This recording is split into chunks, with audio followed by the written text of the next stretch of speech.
Depuis plus de 6 siècles, Aubigny-sur-Ner entretient un lien unique avec l'Écosse, hérité de la célèbre Rôle d'Alliance, cette alliance historique qui unit les peuples français et écossais.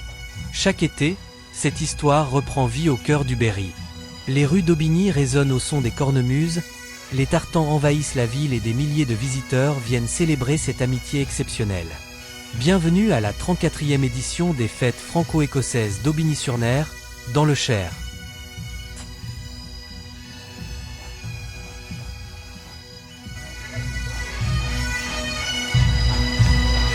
Le Grand Atout est l'un des moments les plus attendus des fêtes franco-écossaises.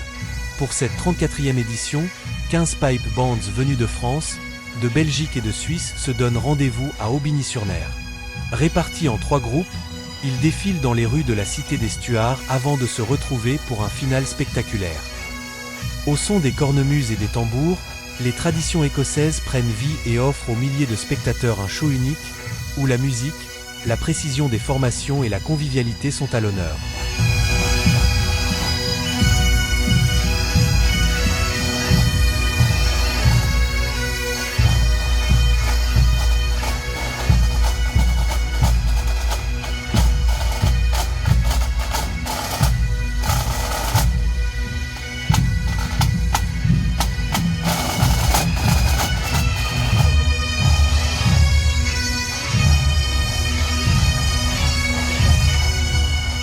Héritier des anciens régiments écossais, le pipe band est une formation musicale composée de joueurs de cornemuse et de percussionnistes. Autrefois, les pipers ouvraient la marche des soldats, donnant le rythme et soutenant le moral des troupes jusque sur les champs de bataille. Cette tradition de marche est toujours bien vivante aujourd'hui. Alors, amis visiteurs, un petit conseil, lorsqu'un pipe band arrive, laissez-lui toujours le passage. Ici, on dit souvent en plaisantant qu'un pipe band ne s'arrête jamais, et qu'il vaut mieux ne pas se trouver sur sa route. Installez-vous sur les trottoirs, profitez du spectacle et laissez la musique venir à vous.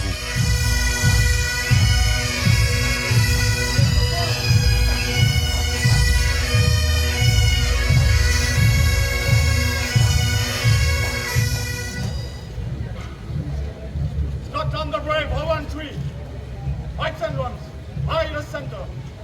Quick, march!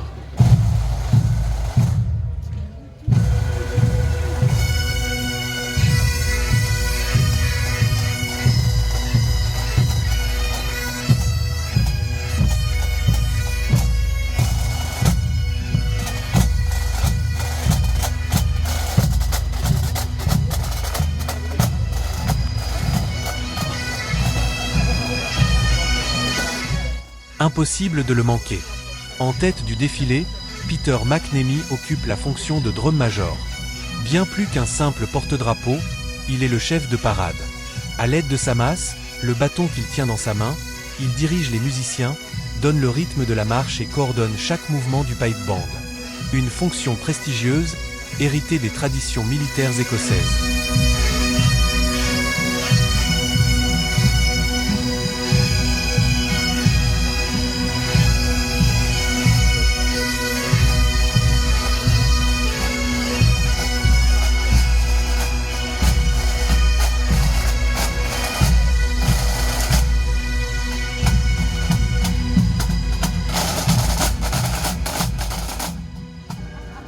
Les campements historiques sont l'une des attractions incontournables des fêtes franco-écossaises.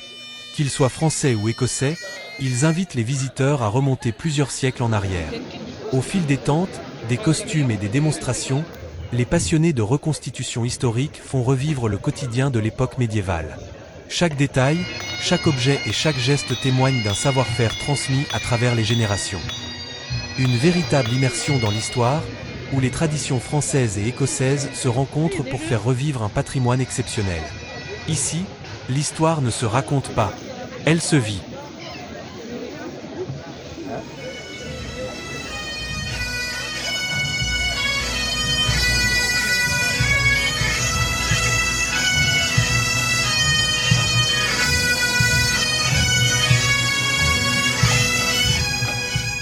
Chaque année, le dimanche à 15 h, s'élance la grande parade qui marque le point d'orgue des fêtes franco-écossaises. C'est le rendez-vous le plus attendu du week-end, celui qui rassemble des milliers de visiteurs dans les rues de la Cité d'Estuars. Pour cette 34e édition, en raison des fortes chaleurs, les organisateurs ont exceptionnellement décidé de raccourcir le parcours afin de préserver le confort et la sécurité des participants comme du public. Malgré cette adaptation, le spectacle est resté grandiose. Pas moins de 15 pipe bands, 17 clans écossais et 11 campements historiques ont défilé ensemble dans les rues d'Aubigny-sur-Ner. Une parade minutieusement préparée, où chaque groupe occupe une place précise afin d'offrir un défilé harmonieux, mêlant musique, histoire et tradition. Il suffit souvent de quelques notes de cornemuse pour comprendre pourquoi tant de visiteurs reviennent, année après année, vivre les fêtes franco-écossaises d'Aubigny-sur-Ner.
Depuis des siècles, les clans sont au cœur de l'histoire de l'Écosse. À l'origine, un clan réunissait des familles placées sous l'autorité d'un chef, unies par des liens de parenté, de loyauté et par un territoire commun. Aujourd'hui, les clans continuent d'exister, bien au-delà des frontières écossaises. À travers l'Europe et le monde, des descendants de familles écossaises, mais aussi des passionnés, perpétuent les traditions, les valeurs et l'histoire de leur clan. Si les frontières ont changé au fil des siècles, l'esprit des clans, lui, continue de rassembler des femmes et des hommes autour d'un héritage commun, fondé sur le respect, la solidarité et la transmission de leur histoire.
À première vue, ils ressemblent à de redoutables pirates.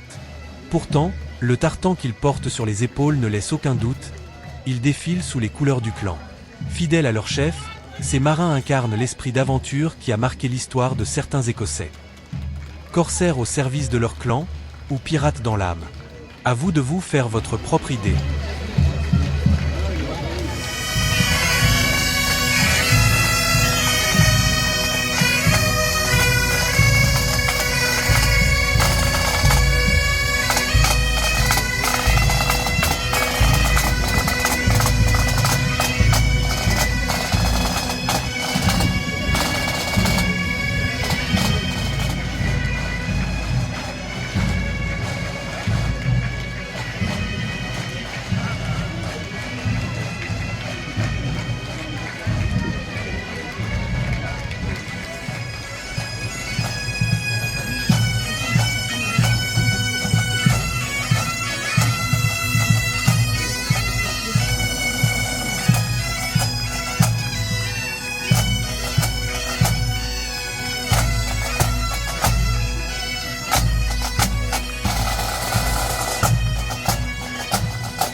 Les hommes et les femmes qui défilent aujourd'hui ne portent pas simplement un costume. Ils sont les passionnés qui, tout au long du week-end, font vivre les campements historiques installés dans le parc de la Duchesse de Portsmouth. Grâce à un remarquable travail de recherche, ils reconstituent avec une grande fidélité les tenues, les équipements et les traditions de leur époque. Le temps d'un défilé, ils quittent leur campement pour faire revivre plusieurs siècles d'histoire dans les rues de la cité des Stuarts. Et lorsqu'apparaît Marie Stuart, reine d'Écosse et reine de France, c'est tout un pan de l'histoire franco-écossaise qui semble renaître sous les yeux des spectateurs. Pendant quelques instants, Aubigny-sur-Ner ne célèbre plus seulement son passé, elle le fait revivre.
Les dernières notes de cornemuse s'éloignent peu à peu, mais l'esprit des fêtes franco-écossaises, lui, continue de résonner dans les rues d'Aubigny-sur-Ner. Pendant 3 jours, la cité des Stuarts a une nouvelle fois célébré son histoire, son patrimoine et les liens d'amitié qui unissent la France et l'Écosse depuis plus de 7 siècles. Merci aux pipe bands, aux clans écossais, aux reconstituteurs historiques, aux artisans, aux bénévoles, aux organisateurs et à tous les visiteurs qui ont fait vivre cette 34e édition. Merci d'avoir partagé ce voyage dans le temps avec nous. Rendez-vous l'année prochaine pour écrire ensemble une nouvelle page de cette belle histoire. À très bientôt, à Aubigny-sur-Ner.